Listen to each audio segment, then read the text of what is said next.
Good morning, good morning, good morning. Welcome to Motivation Monday. Relationship Lounge presents Reveal and Heal. You know, you can't heal what you don't reveal. I'm Coach Deb. I want to welcome you. I have an amazing guest today that's going to share her story of overcoming and surviving and thriving. You know, a story that most of us can relate to because if it had not been for the Lord on our side, we can all say we don't know where we would be today.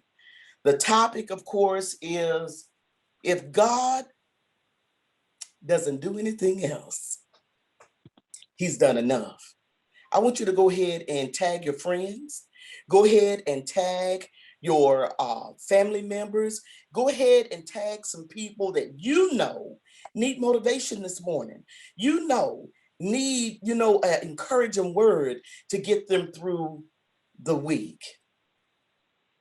Well, now listen here, Miss High. Chau is how you pronounce Hi. that beautiful name. Am I right about it? Yes, ma'am. Shall, like shout, just take the T out. How about that? I welcome you this morning to Reveal and Heal. I'm so happy that you're with us. And you know, there are a lot of people that's going to be inspired by your story. And I want you to just take your time and let God use you this morning. First of all, tell us a little bit about you, okay? Okay. You had asked me about my name, where my name come from, what it means, or whatever. And I love telling this story, so that's why I didn't let it go. I want to tell you. Um, when I was younger, I actually hated my name. Um, I was made fun of in primary school, in middle school, high school. In primary school, one of my sister's teachers actually told the entire class that my name meant hot cabbage. So that stuck with me forever. People would call me Chow the cow because I was overweight. People would call me Puppy Chow, would call me Hot Cabbage, would be just ruthless with my name. So I grew to hate my name, right? So go through high school, graduate, and I'm working at Walmart, and I'm checking out this lady that does my nails next door at the nail salon, and she saw my name, and she asked me. She said, "Are you Vietnamese?" I said, "No, ma'am. Why would you ask me if I'm Vietnamese?" She said, "Because your name is Vietnamese." I said, "What? You're kidding me." She said, "No, it's a very, very popular name in Vietnam." She said, "It means hidden treasure."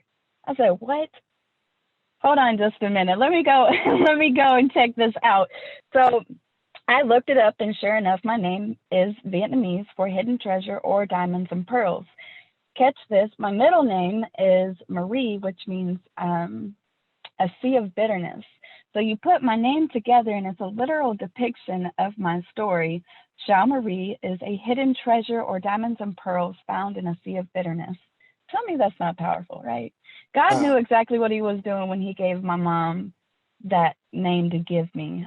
She thought initially that it meant baby. That's what she called me, but God called me a hidden treasure. You Yeah, feel like, ooh, he's so good. yeah.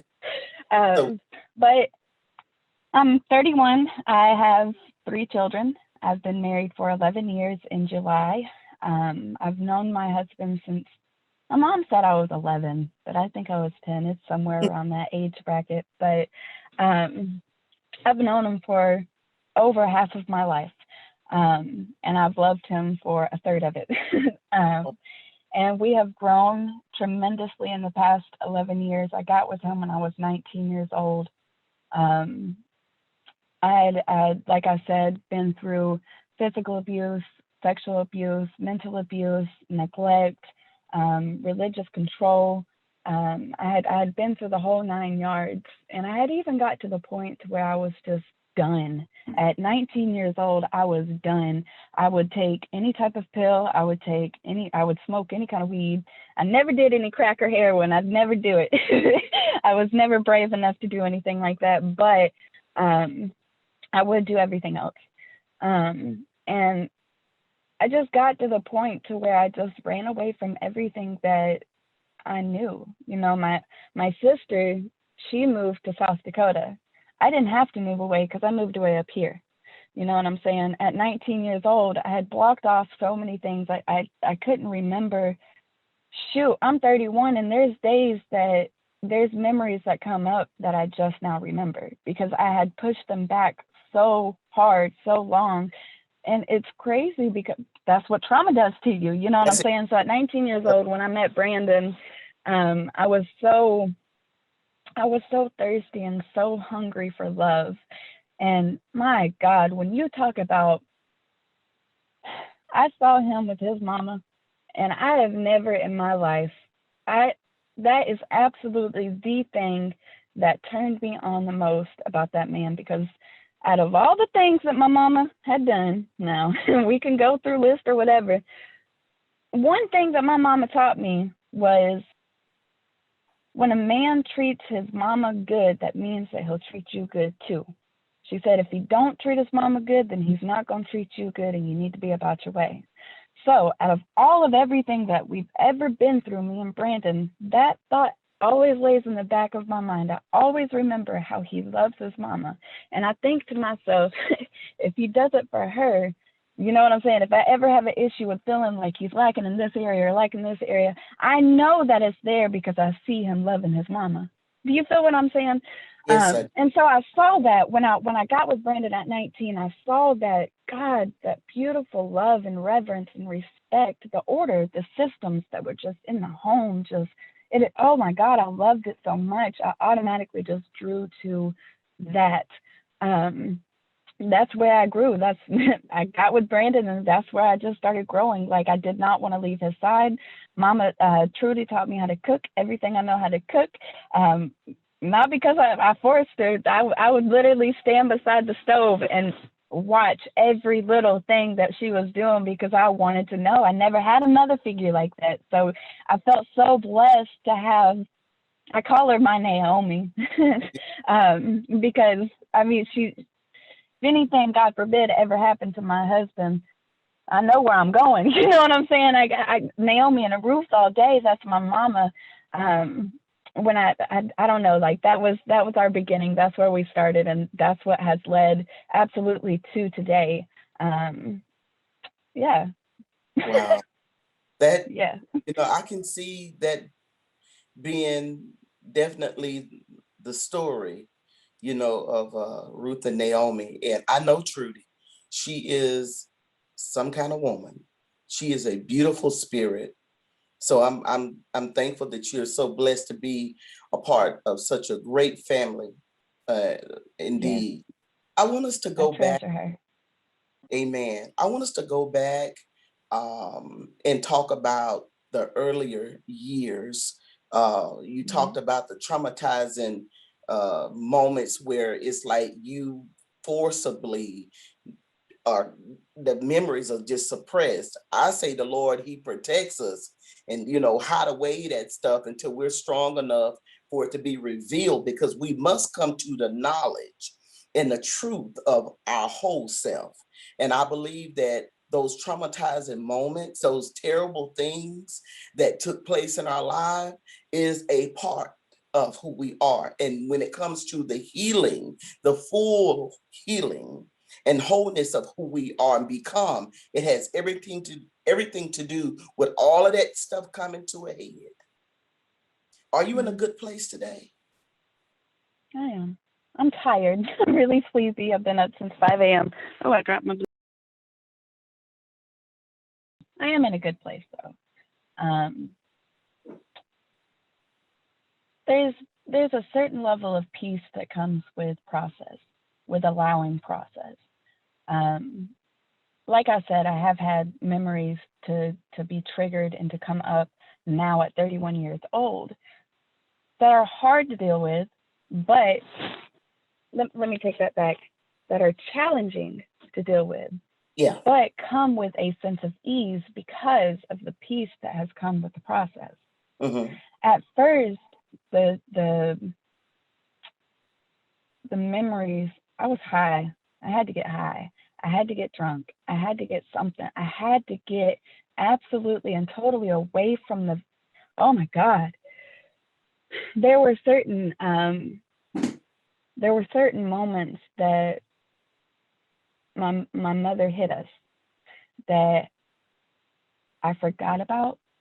And at 20, 21, 22, certain family members that witnessed certain things would say things that would make me remember. I would go off the deep end. I would go off the absolute deep end for weeks at a time. I would go off the deep end. There was one time, and this is challenging for me to actually say out loud because it's embarrassing. There was one time that I was processing so hard through the rape and through the physical abuse that I had gotten so drunk. I was so drunk. I was about 21, 22 years old. I couldn't feel my face. I couldn't hear. The only thing that was going through my mind is absolute doom. I'm going to die. I want to die. I don't want to be here. Like, anything that's bad is going to happen because it's already happened and I'm done. I had lost my mind. No, I was 25. I remember I was 25. So that was 6 years ago.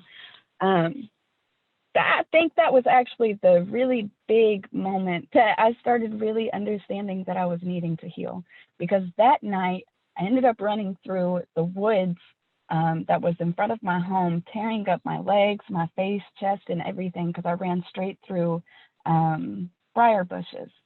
And I remember my friend, I don't know how they called the ambulance. I don't even know how they knew that I was going crazy. I don't. Because Brandon and the kids were inside asleep.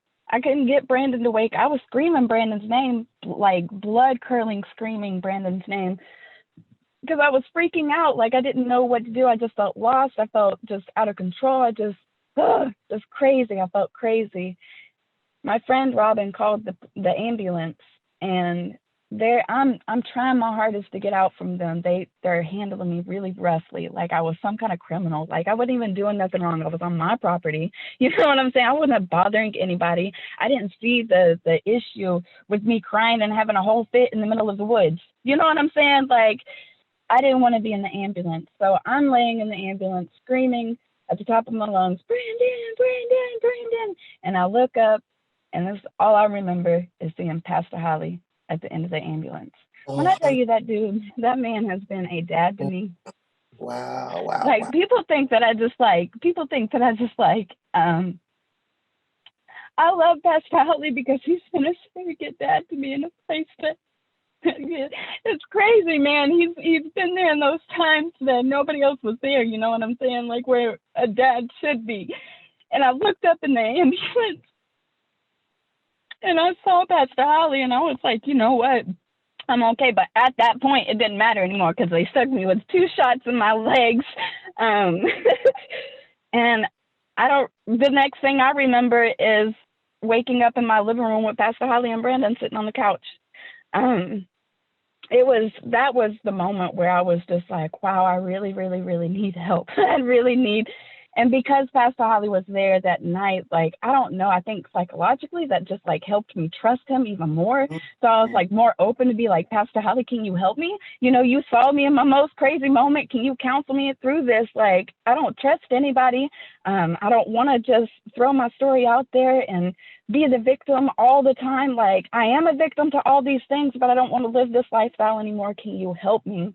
And that was the real moment for me. Like, it just clicked that I need help.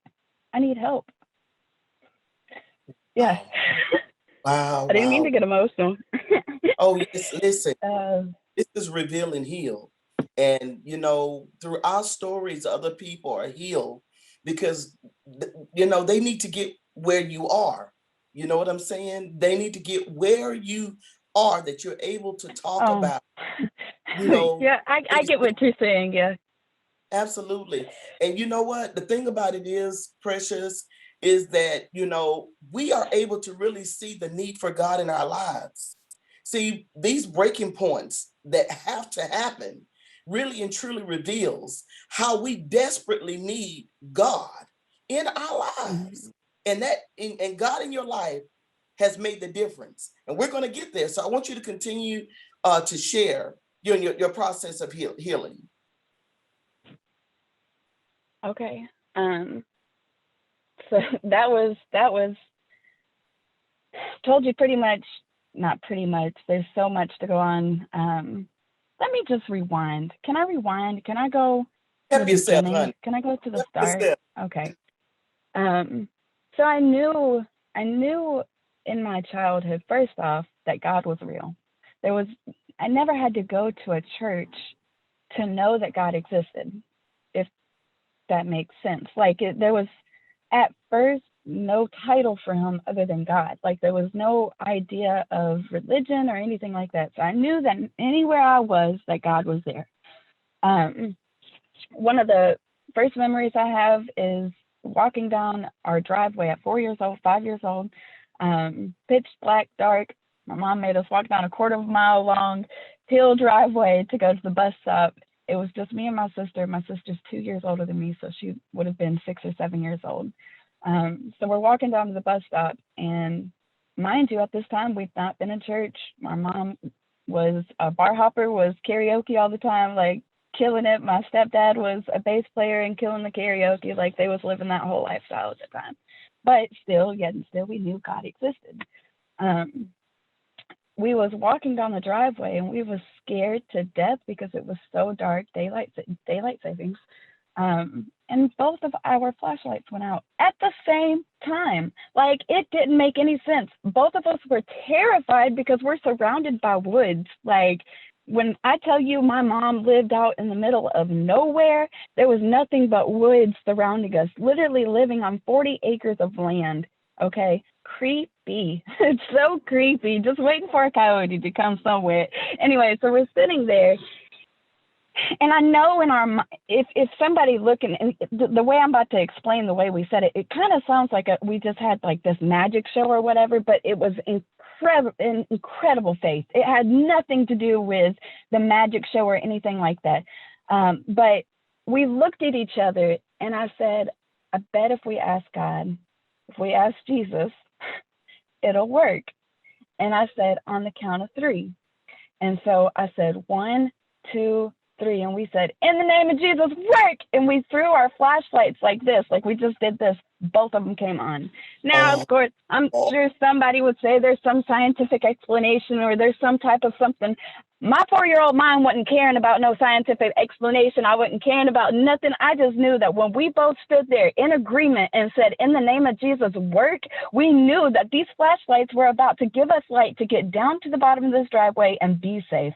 I knew we was going to be okay. You know what I'm saying? So from the core, from the start, I knew that God existed. I knew that he was around me, because he always proved himself to me. Like, I just knew that he was there, even in the grass and in the sky. I today will ride down the street and just look out the window in adoration at the way the clouds are painted in the sky, or the way the trees are painted to look, or growing to look like my lungs. You know what I'm saying? If you look at a tree and you compare them to the bronchial tubes in my lungs, they look almost exactly the same. And it's so crazy to see my body on the outside of my body. Like, it's fascinating to me. And I've always been that way, right? But I've also seen a lot of trauma, because my very first memory at 4 years old was a family member asking me to perform oral sex on him. He told me it was his thumb, told my sister it was the same thing. He did get corrected that day, that moment. He was caught red-handed in the moment. But from 4 years old, the enemy had been trying to stop me in that way. Till I was about 12 years old, that same perpetrator touched me, made me touch him, made me do things to him my entire adolescent life. Okay. Not only that, but I was blamed for a lot of things, and my mother had a heavy hand. She had a heavy hand because her mother had a heavy hand. But mind you, my mother grew a lot more than what my grandmother was. My grandmother was absolutely ruthless. My mother had a lot more sugar on her bite, but it was still there. I give her grace where grace is due. I understand that she didn't have the resources, she didn't have the people, she didn't have the support system, she didn't have the things that she needed to be the person that she needed to be in that time. But today, my mom is doing so much better, and she is absolutely a different person. Back then, though, it was hard. I was receiving, she worked all the time too. If she wasn't working by 6 or 7, I say, of my age, we were in church. And if she wasn't working, then she was at the church. So we was left at home with the perpetrator. And let me get this out of the air too. My dad was not there, so let me get any idea that the perpetrator was my father, because my father is not. Okay.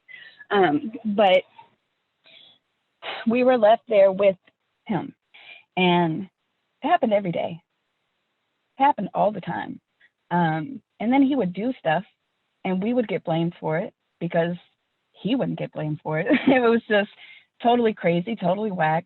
I'd get beat for a lot of the things that he'd do, because he would put it on me, and because his word was over mine, I would get the blunt of the punishment. So that happened a lot in my childhood. And then, now mind you, he did get a blunt of he got touched up a few times too, so don't get it twisted. But that happened childhood, never fit in at school, never to this day. I don't even think if I stood in class or in a room full of everybody that I went to school with that I would fit in. I never fit in. I'll never fit in. That's okay. God created me to be me. But never fit in at school, never fit in at church, never fit in at home, was always the oddball everywhere. At 17 years old, I met this boy named Brian. I don't know if I can say his name. I hope I can. But I met this man named Brian. We both went to school together and ended up losing my virginity to him. Mind you, I was not the smartest 17-year-old in the world. I lost my virginity in my home. Now, my whole childhood going through what I went through with my mom, you'd think I was a little bit wiser in my decision to do it somewhere else, but I didn't. 17 years old, them hormones are going crazy. You're trying to people please. I finally had that one person in my life that just gave me that attention. I was so excited. I was like, yes. And then he wanted to touch me. He wanted me. You know what I'm saying? I was 190 pounds at 5'2". I was a big girl. I was shunned by everybody. I didn't fit in nowhere. So he wanted to give me attention. Okay, boy, well, let me tell you this. Let me flex with it too. My stepdad had a whole sound system, girl, in the living room. So while I'm having sex with this man, beforehand, I had turned the sound system on, blasting, so I can't hear nothing. Nothing. I was not smart. I didn't use my head for nothing. Jennifer, I'm telling you, like, my little sister walked in, opened up the curtains. She said, "Daddy, somebody's here." Girl, when I tell you, I felt so dumb. My mom absolutely, I was in the corner like this, just waiting for her to get finished. Like, I was so dumb. I don't know why I did that, but I left there at 17 years old.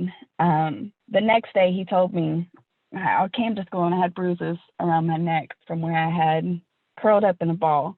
And my stepdad had made a strap, a leather strap whip. Okay. It was about this long. I don't know if you can see what I'm doing, but it's about this long and it was about this wide. Something about that. And it was about this thick. And it was on the end of a wooden handle. I think that's what she used that night. That's what it felt like. It may have just been a regular belt. I don't know, because all I saw was the leather. But I had marks around my neck. So all day long, I had tied my hoodie around my face so nobody could see anything. Yeah. And I had bruises on my hand too, but I was able to put my hoodie down enough. And Brian had saw me in my last class, which was our band class. And he was like, "Why are you covered up like that?" And I was like, "Just leave it. Like, do you not understand what happened yesterday? Why are you asking me what happened? Well, you know good and well what happened. Like, you don't have to play stupid." Mind you, too, that night, they was afraid I was going to commit suicide, so they stripped everything out of my room. My mother's pastor at the time came and sat in the bathroom with me while I was in the bathtub, butt naked, and she sat on the toilet and literally just sat there. I don't know for what, I don't know, but waited until I got out of the bathtub to get out of the bathroom with me, and then followed me into my room, and then proceed to take all the pictures, tacks, fingernail polish, perfume, because I was huffing at the time as well. They took everything but my clothes, everything. I didn't have anything, nothing. So I told him, I was like, why would you ask me what went on when you were doing it with me? Like, you know what's up.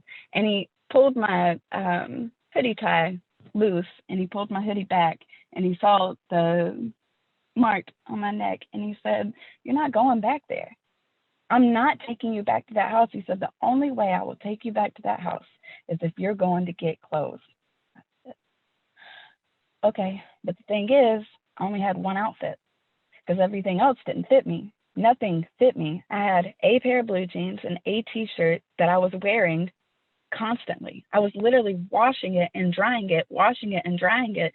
Like, I would wear it 2 or 3 days at a time and then wash it because that's all I had to wear. And so I went to get a couple of things. I think I got a couple of t-shirts, maybe, I don't know.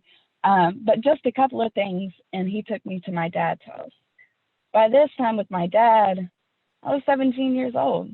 You know, my dad, like, he was there every other weekend, and he would get rain over me on the summer.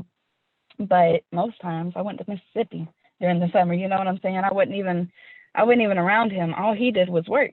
And when he came home, he sat in front of a TV. And most of the situations happened at his house too, with his stepson. His stepson did things to me. And it big mess or whatever. So I got there at my dad's house at 17 years old. By this time, I was done, Miss Deborah. I was done. I was done trying to fight for the validation. I was done trying to fight for my identity. I just smoked a lot. I just smoked a lot of weed. I took pills. I would drink. I remember I had 2 dudes. One was an older guy and one was a younger guy. The older guy, all I had to do was spend time with him, and he would give me anything I wanted. I didn't have to do anything to him. Nothing. Like, all I had to do was sit in a room with him for 6 hours and smoke weed with him, and he would send me about my way with whatever I wanted. Whether it was money, weed, pills, it did not matter. He gave it to me, and all he wanted was my time. That's it. I love that man to this day just because of how he respected me in that time of my life, because that man could have taken advantage of me, but he did not. He did not. But the other dude, I did sleep with him. I did have those moments of feeling like it wasn't just for the drugs, and it wasn't just for the high. The high was also having sex with the man, because I felt validated. I felt wanted. I felt needed in those moments. Like, I don't think people understand whenever women are fast or women are hoes or whatever you want to call them, it has nothing to do with them being nasty.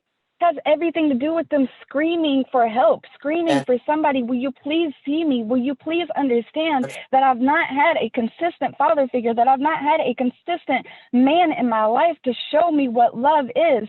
That's all these women are screaming, but yet we are so harsh to them. We think that they're just nasty because they are doing, no. And then you want to be like this towards the drug addict too, but the drug addict is literally trying to escape from a life that they've never been to be able to escape from. Like, let me calm down. 17 years old, moved in with my dad. That's what I got to. 18 years old, found out about racism. Found out how I had been conditioned in racism. Very surface level, how I had been, because I wasn't even in that type of area in my life to self-evaluate at that time, but it was very blatant what happened.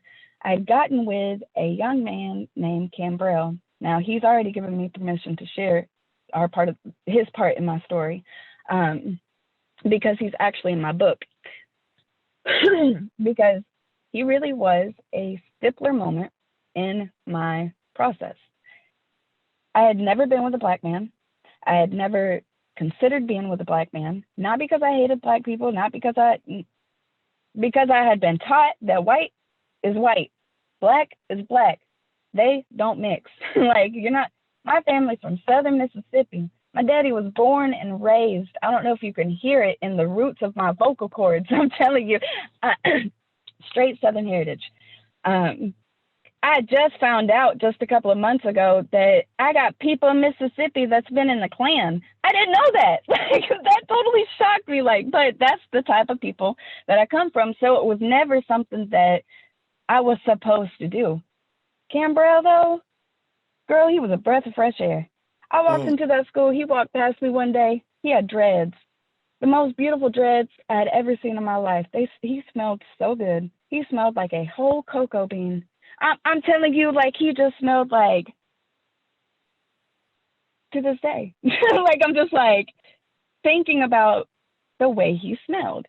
I remember walking into his house and seeing the African pictures. Oh my God. I had never seen artwork like that. I had never smelled a home like this. I had never seen the cleanliness of this home, the order of this home. The pillows matched the pictures on the wall. You know what I'm saying? Like, what? This is a whole different culture. Like, it was a culture shock for me. And it was beautiful. Like, it was not anything that I was taught that black was. I was taught that black was scary. I was taught that black was poor. I was taught that black was nasty. I was taught that, you know what I'm saying? And it wasn't outright things that people just said, this and that and that. No, it was things that were just assumed. Does that make sense? I was conditioned to believe that these things about black people were true. So I got with Cambro. And it's so funny. I was so bold. I've always been so bold. I just love myself for that. I love my boldness, especially in times like this. Sometimes it does get me in trouble, though. I got to calm down with it. I got to practice my 2-second pause and think about things. But my boldness in this taught me how deep the racism really was. I had a chorus concert that I invited my dad and Cambrell to. I thought I was being slick. I thought I was doing a good thing. You know what I'm saying? Like, we ain't even got to go to the house or nothing. You can meet them at the school, and there's going to be people around, too. So watch it, Dad. That's all that's going through my mind. So I introduced them, and my dad, girl, red all the way up to here, ears red, neck red. You can see his blood pressure. Like, his temples are throbbing. You can see his veins going, like, you literally saw the anger just on top of him in the school. Grabs me by my wrist, tells me that his daughter won't be with the N-word. I was like, oh. Me and my baby sister didn't say anything on the entire ride home. We didn't say nothing. He stopped by McDonald's and got us something to eat. We didn't even tell him what we wanted to eat, Miss Deborah. Like, I didn't even know how to feel. Like, I was so scared at his calmness, because I was just scared. I was terrified. So we get home. He blew up. He went crazy. Miss Deborah, this was the closest. My dad whooped me 2 times in my childhood. 2 times, that's it. This was the closest that he got before he did it a couple of years later. The closest he got to hitting me in my face. I literally was standing at my doorway, and I told him, I love him, Dad. I love him. He took his fist, and I literally felt his hand pass my face, and he punched a hole in the wall. You know what I did? He was standing in front of my door. I closed that door. I locked it. He's steadily punching on the door. He's punching holes in the front of the door. Like, he's pissed. I was getting a suitcase together, but I was terrified. I was going to climb out of the window, but I was terrified to do that because I was on the 2nd floor. So I just stood there. And I was like, okay, God, what do I do? He told me to just stand there. So that's what I did. I just stood there, and my dad went away. When my dad went away, I opened the door and I ran. I ran as fast as I could. I could not. I ran and I ran and I ran and I ran and I ran. I suppose my dad had called my mom. My mom had called the law.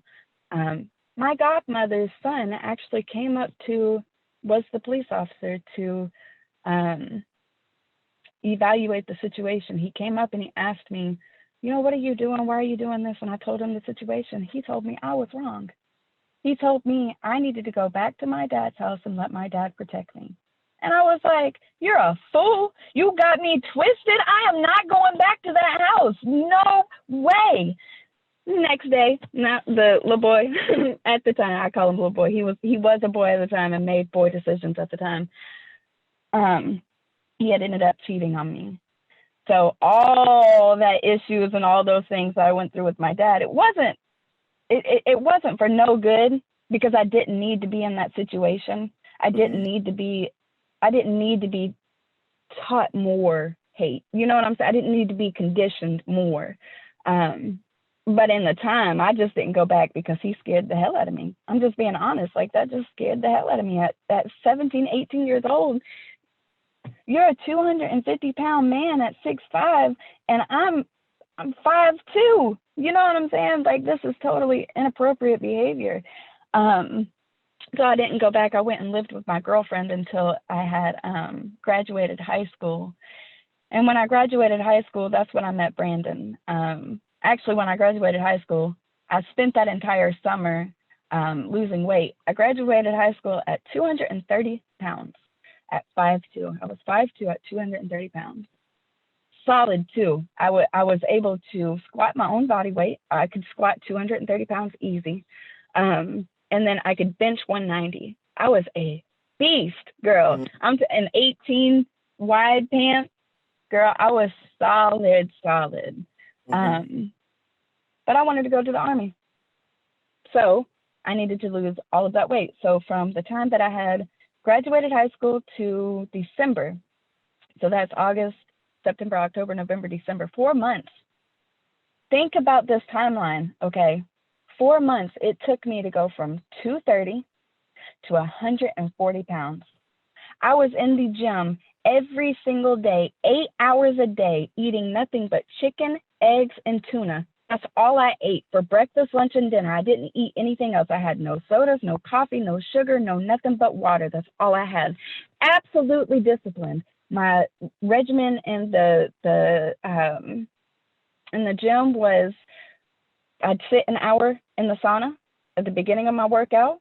Then I'd do 4 hours of cardio, which would be the elliptical, the treadmill, the stairs, or whatever else that was there that I was doing. It's been so long ago. But then I would take a break and repeat the entire process every single day for 4 months. I lost all the weight too. And it's funny because in that time, I was going to see my mother-in-law, and she wasn't even my mother-in-law at the time, Miss Deborah. It's the funniest. God is so funny. He's so funny.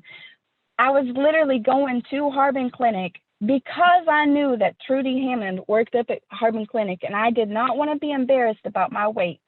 I did not want somebody judging me. I didn't want somebody giving me a harsh word. And I knew Trudy was going to take care of me. You can ask her today. I'm telling the absolute truth. When I was 19 years old, I went up there to the Harbin Clinic, and she weighed me in every single week, and she was there through that entire process. And I have my mother-in-law to this day to tell anybody that wants to say that I did it the wrong way. Now she can vouch for me. She's right there. She was walking me through the entire process. December of 2009, I was 19 years old. I was ready to go into the Army. January comes along, January 17th. I remember my mama had just got abused by the man that she was with. He had dragged her from one side of the hotel to the other side of the hotel by the root of her hair. My mama's a pretty hefty woman now. I mean, she ain't fat. She's thick though. My mama's got some hips. Like, I didn't get this from nowhere. You know what I'm saying? Like, she's a big woman. She's got them big old hips. But he got her. He was a bigger dude, and he took her by her hair and drug her across the thing. And my mama asked me if I wanted to go down to the bar with her and get a drink. I was only 19. Yeah, my mama asked me if I want to drink alcohol with her. Heck yeah, I'm about to go drink with you. Let's go, woman. Let's go on and get rid of our troubles, because I had just got cheated on. Like the dude that I had dropped Cambro by that time, and I had went to a white dude. Oh my God, I hated him. I hated him. He cheated on me, and I was done with him too. Like, so me and mom were both just bitter and absolutely being crazy that night. So we go to the bar. I walk in. The first person I see, Brandon Lee High. My dude. I saw him and I was like, wow, that's really him. He just fell off the face of the earth and now he's here. Hey. And that's where all of it started. And now I'm here. And you know, we've been through a really hefty process over the past 11 years. And a lot of it has to do with how we did not heal before we got together. Mm-hmm. We were both told, you need to do premarital counseling, you need to sit down and you really need to start like understanding each other. Don't just rush into marriage. Take your time.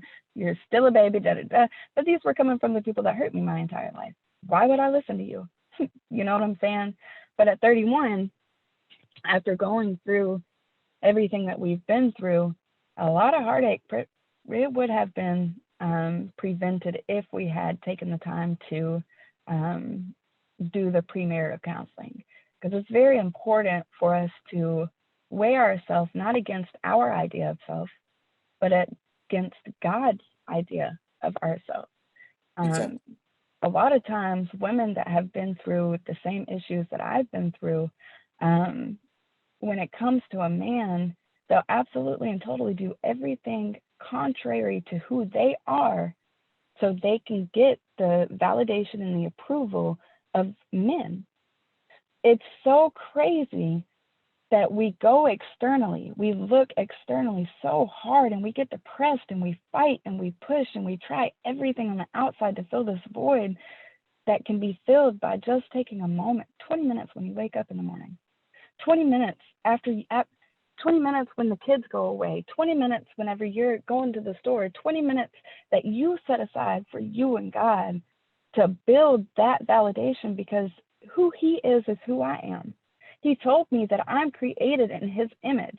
So all of these facts and everything that have been presented to me throughout my entirety, all these things, they can be weighty. They can feel like they're about to crumble me. But when I look at myself in the reflection of God, knowing that he created me in his image, that means that I've got that standard to go towards. That's who I am. That's what I believe. This was supposed to stop me. These things that happened to me in my past was supposed to stop me. The enemy tried to stop me with those things. He tried stopping me to produce God's glory with those things. And it's so crazy, like, looking at it now, I see the bigger picture. But while I was in it, I was so stuck. That's right. While I was in it, I was so scared. While I was in it, I was so hurt. I didn't see an end. I remember I was sitting on my stepbrother's trampoline. I was probably about 23. I had just had Gabriel, I think. Or right before Gabriel, so I was like 22. And that was right after we lost our first child. I didn't even tell you about that.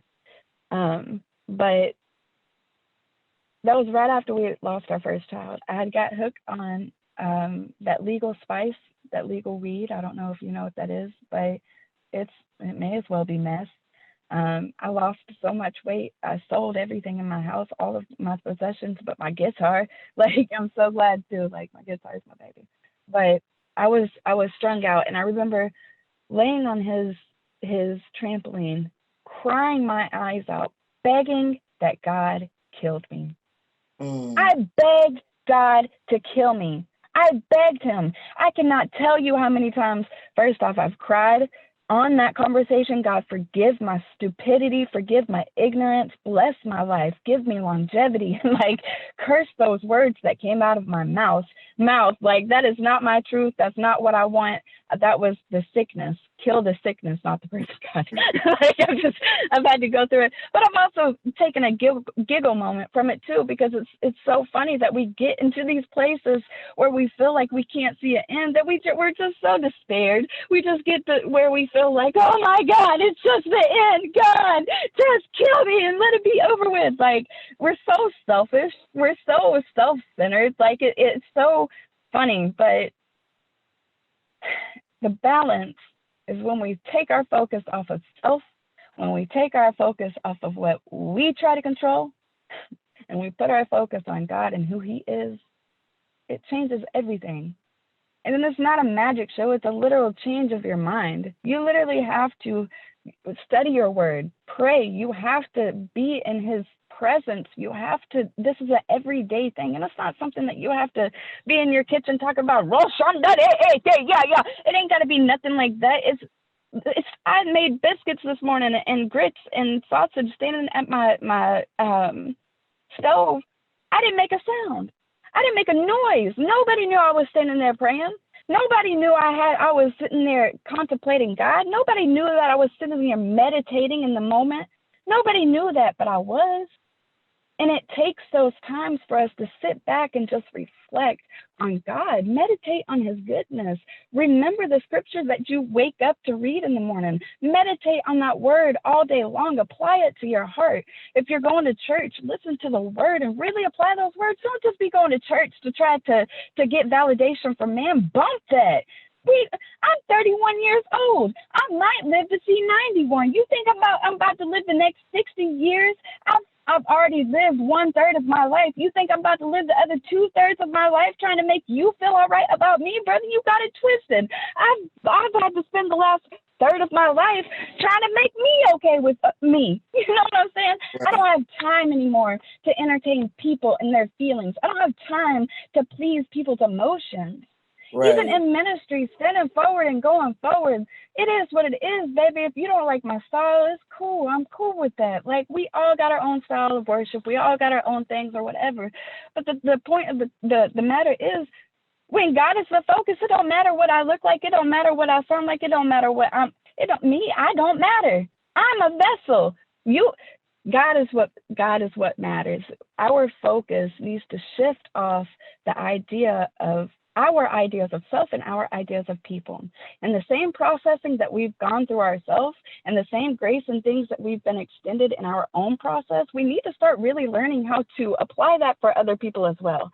Like, I don't understand how people can go through the things that they go through, but yet they never have that type of grace for anybody else. And they seem as if they've been through a process and now they're the standard. I hate people like that. Like, come on with the games. There is one standard. God is the standard, point blank, period. And if you think that you are any type of a standard, you have absolutely and totally limited God in your situation and anybody else's that comes into it. You're tripping. This is good. Yeah. This is good Yeah, I because went off. I'm sorry. you're doing amazing. You're bringing the story full circle because as we begin to close, I do want you to speak to someone that is listening this morning, because your story has been, it's a full plate, and it really is a beautiful story, that from the very beginning, you was on the Lord's mind, and you had an ear at an early age. And, you have survived all of these things that, of course, if the enemy had his way, then, of course, you would have been done with a long time ago. And all the things that you have come through, where you are now, to speak in such a way when it comes to your relationship with God, it's clear that if it had not been for the Lord, you would not be here today. Talk to some people that are dealing with, overwhelming situations where the stories are similar, and they feel like God is not hearing them, or that God has left them, or that they've even come to a place where there is no God, because the pain that they have had to endure, the mental anguish, all these things that they've had to experience, speak to them on what, there's no formula to being healed, but to There's not. get And to a place. I Go go ahead. ahead. I don't have a list. I don't have a checklist, or feel like I sound like Pastor Holly. It's funny. I can't help it, y'all.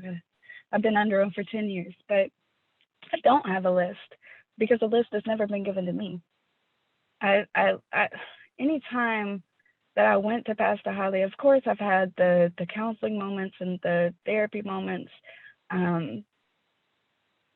None of that came to, none of that happened until I had a desire to really know God, and not know God in the aspect of what everybody seems to think God is in the church, but God, the truth of God. You know what I'm saying? Not the God that's the angry God standing on over the anthill killing us all with a magnifying glass, those who are doing wrong.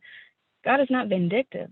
God is love. God is so, when he looks at you, he doesn't look at you the way that you look at you. He doesn't look at you and he doesn't judge you and say you're going to hell, you better repent. God took care of his sin problem when he put Jesus on the cross. Why are you stuck on the cross? Jesus raised from the dead. Jesus raised from that dead situation. Yes, the dead situation happened. Yes, they buried him up. You think Jesus felt good in that tomb? I don't think Jesus felt too good on that tomb or that cross, but he got up. He got up. And that's the power in all of our situations. When you think about somebody who has been through a whole bunch of trauma and a whole bunch of abuse, you think you can create two scenarios in your mind about them. You can think about the one person who absolutely lets the trauma create them, absolutely allows the trauma to shape them. That person usually ends up being the person that's the drug addict at 50 years old, the alcoholic at 50 years old who's never really made any type of movement forward in his purpose or his identity. He never found self because he was so wrapped up in the trauma and the pain.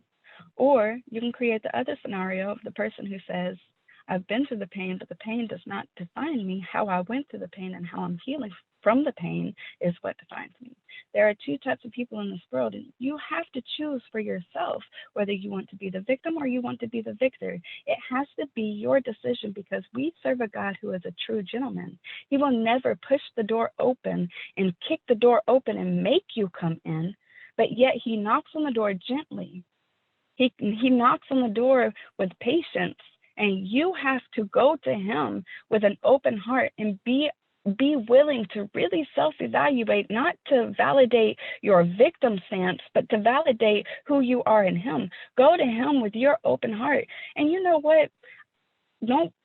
There have been times where I have been so ugly in my prayer. I have cussed in my prayer before. I sure enough have, because I've been so angry and I've not had any words to articulate on my tongue, to form on my tongue that would make sense enough to even to myself of how angry and broken and hurt and bitter I was in those moments. But I still had those moments with God where I was so raw. It didn't matter what other people would think it sounded like. I just released what was on my heart. And it's so important and valuable for us in our process to have those moments of brokenness. And it's a lot better if we go ahead and do it ourselves and not allow situations to come in and make us be broken. Because voluntary brokenness is a whole lot better to swallow. It's a pill better to swallow than brokenness that comes along with situations. Situations that cause issues like that will do nothing, will bring a whole bunch of extra shame and guilt. Voluntary brokenness is where it's at. Get on your face before God. Truly understand your identity and purpose. Look, I ain't written my books yet. I have not written my books yet. I said that real country just now. I've not written my books yet, but my pastor has. Pastor Holly has written plenty of books. There's one called Faith Identity. There's one called On Purpose. There's one called Altered Altars. These books are phenomenal. They're literally the pieces that I've pulled from over the past 11 years or the past 10 years that I've pulled from straight biblical, nothing but scripture in the books. Like it's not his ideas. It's literally the script. It's the scripture. Check out those books. If you don't want to check out those books, open up your word. Your change is not going to happen until you truly have a desire for God, not to appease another person, but when you truly have a true desire for God, that's when your situation will change. Stop trying to change your behaviors and start trying to change your heart behind the behavior, because it doesn't matter how many behaviors you change. What's going to end up happening is your heart is going to still continue being the same, and you'll end up creating new things in place of the old things, even though thinking that you've gotten over something, even though you're still practicing a new behavior with the same heart. So you've got to change your heart. You have to sit down and really self-evaluate, be raw with yourself, be raw with God, be 100%, all the things that hurt. And one more thing, and I'll wrap it up. One more thing, stop trying to go to the perpetrator and trying to hurt the perpetrator.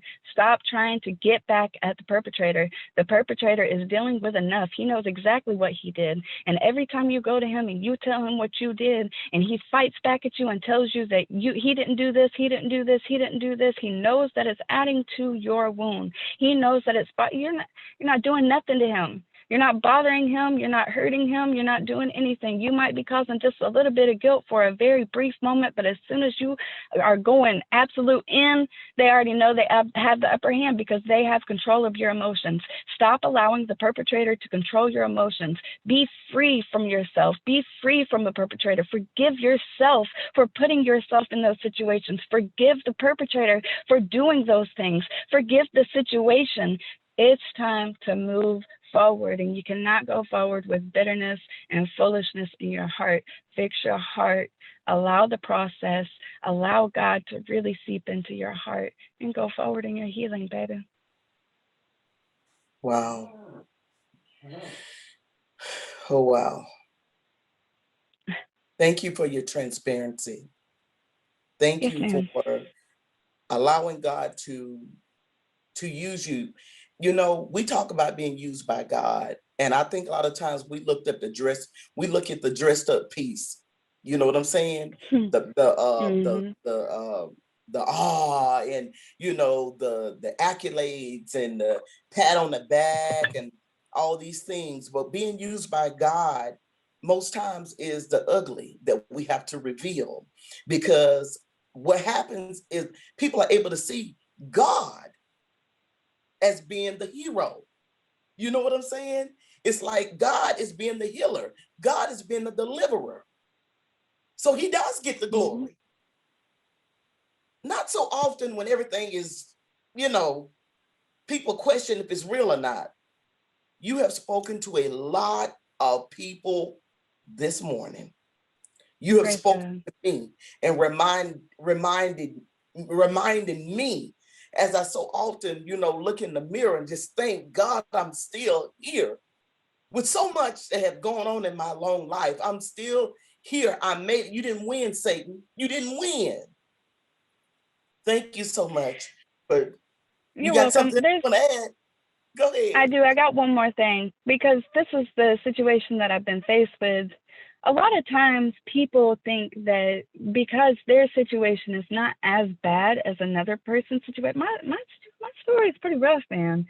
Like, this book I'm coming out with, like, it's some folk that's probably gonna be pissed off that they're in my story, but you put yourself in the story. You know what I'm saying? Like, how much? Mhm, I mean, I can't. I'm not fabricating the mhm. story. I'm putting the story down the way the story goes. You know what I'm saying? But it's rough looking at my story, and some people will sit back and be like, oh my God, how is she alive? Like, how is she not in a crazy home? Some people will look at it like that, and some people might even look at it and be like, well, my story's not that bad. I'll be all right. Stop doing that, people. You got to understand that just because your trauma looks different than my trauma, it doesn't mean that your chemical make in your brain was not remade from that trauma. It doesn't matter what type of trauma anybody deals with, point blank, period. It does a chemical remake in your brain point blank period. And it automatically causes you to have triggers. It automatically causes you to have residual behaviors. It automatically has you to act a certain way, to speak and think and look and direct in a certain way. Stop putting off your trauma as nothing because it doesn't look as bad as somebody else's. Heal from your womb. I don't care if you had a beautiful childhood and nothing but the man down the street was murdered and you saw him shot. Nothing but that happened. That's trauma.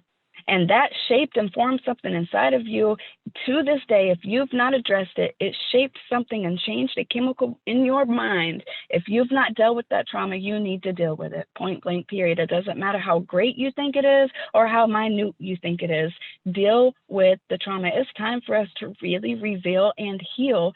It's so funny that that's actually the name of your podcast, because a year ago, you can ask Brandon, in my prayer time, I had a moment where I heard God say, the healing in this land is not going to take place until the revealing of this land does. And I was like,